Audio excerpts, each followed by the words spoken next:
वो हाथ में रथ लेकर के दौड़े पितामह की तरफ। तो पितामह खड़े होकर के दोनों हाथ जोड़ करके मुस्कुरा करके ठाकुर जी को देखने लगे, नेत्रों से आंसू बहने लगे और कहने लगे, आओ आओ, मैं तो इसीलिए रुका था कि कब तुम आओगे मेरा उद्धार करने के लिए। क्या मतलब? युद्ध के पहले जब मैंने सुना कि तुम शस्त्र नहीं उठाओगे तो मुझे बड़ा खराब लगा। मैंने सोचा कम से कम इस युद्ध में एक चीज तो अच्छी होगी, मेरे भगवान मेरा वध करेंगे। लेकिन तुमने तो कह दिया मैं शस्त्र ही नहीं उठाऊंगा।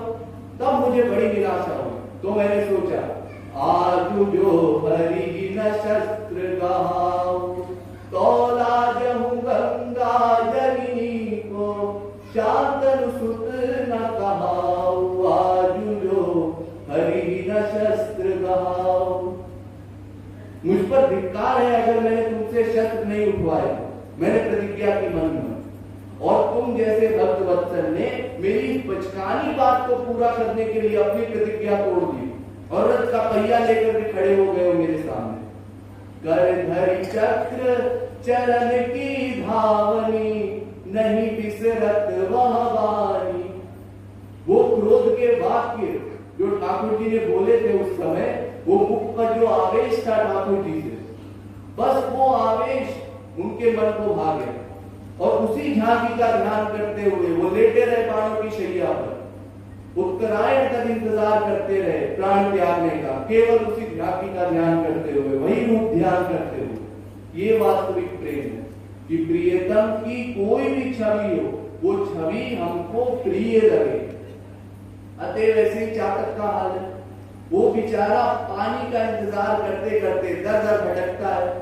जब पानी नहीं मिलता तो पानी न मिलने के कारण फिर उसको चक्कर आने लगता है। उष्ण काल अरुदेव किन मग पंथी तन भूत, चातक बतिया नारुचे अनजल सींचे रूप। गर्मी बहुत थी और गर्मी के कारण उसको चक्कर आने लगे।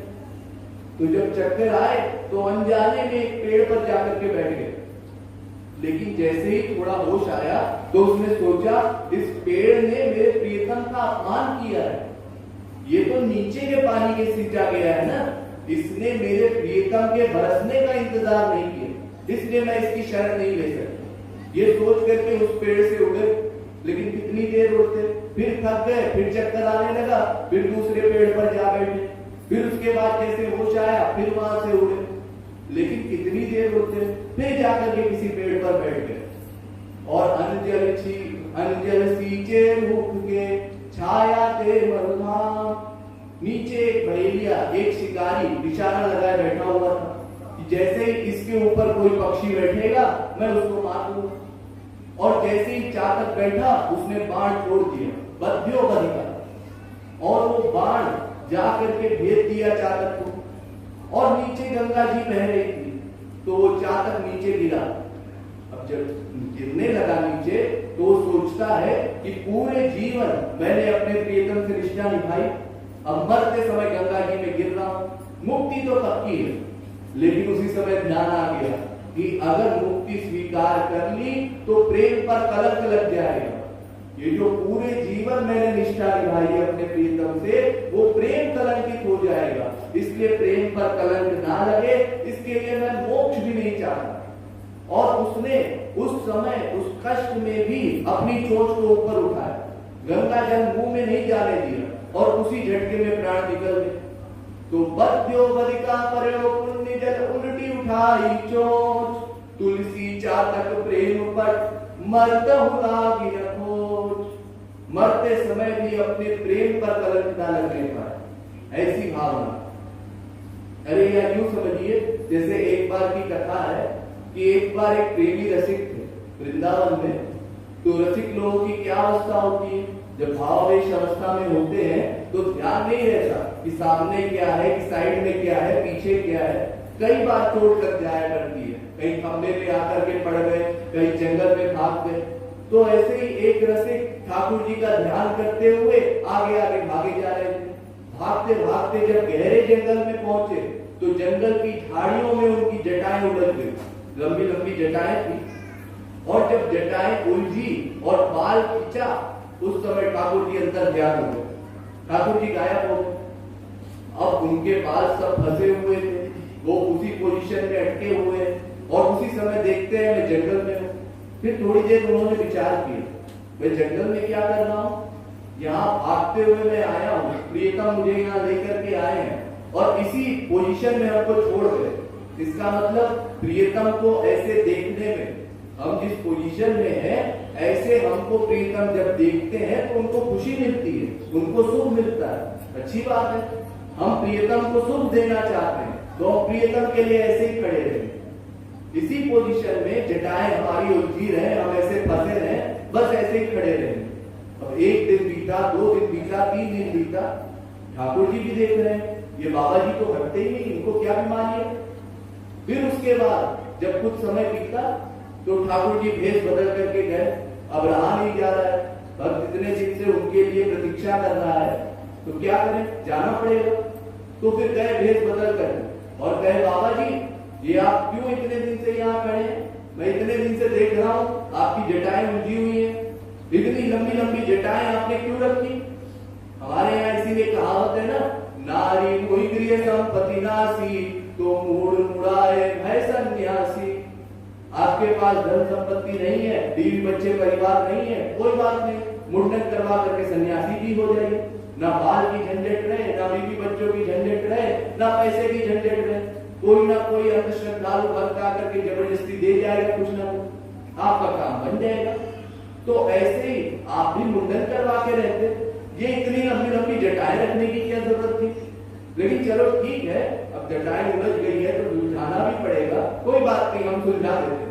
और ठाकुर जी आगे बढ़े सुलझाने के लिए, भाई उनको रोक दिया, रुको, ऐसे अनजानी किसी जीवात्मा को तुम छूते हो, हम शादीशुदा हैं, क्या मतलब हमारी श्याम सुंदर से सगाई हो चुकी है, केवल श्याम सुंदर को छूने का अधिकार है, तुम कैसे छू रहे हो हमको।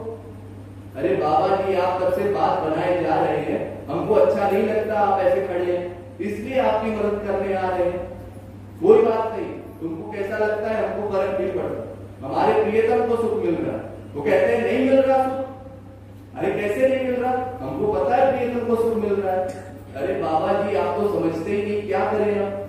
तो वो कहते हैं हम ही आपके प्रियतम है, हम प्रियतम है। अरे अपनी शक्ल देखिए, आईने में जाकर के शक्ल देख के आओ अपनी, हमारे प्रियतम कितने सुंदर है तुमको क्या पता। तो ठाकुर जी अपनी ओरिजिनल पर्सनैलिटी में आ गए, कहने लगे बाबा जी देखिए अब तो मान लीजिए हम आपके प्रियतम है, हम ही आपसे हाथ जोड़ के आग्रह करते हैं अपनी जटाएं सुलझा लीजिए। महात्मा जी कहते हैं नहीं नहीं, हमको बेवकूफ समझा है, हमारे संसार में कितने मायावी राक्षस होते हैं, ऐसे ही भेष बदल के आ जाते हैं, हम क्या जाने तुम कोई राक्षस हो कि स्वयं श्री कृष्ण हो। हाँ तो महात्मा जी आप ही बताइए आपको कैसे संतोष होगा। एक काम करो, राधा रानी को बुलाओ, राधा रानी जब आएंगी और कहेंगी कि तुम उनके प्रियतम हो, तब हम मान लेंगे कि तुम हमारे प्रियतम हो, वरना हम नहीं मानने वाले। क्या मतलब भक्त यहाँ पर भगवान अंडर में आ गए हैं तो भक्त चाहता है युगल सरकार का दर्शन हो, उनका थोड़ी देर दीदार करें हम, उनकी आरती पूजा हो, फिर उसके बाद अपनी जटाएं सुलझाएंगे।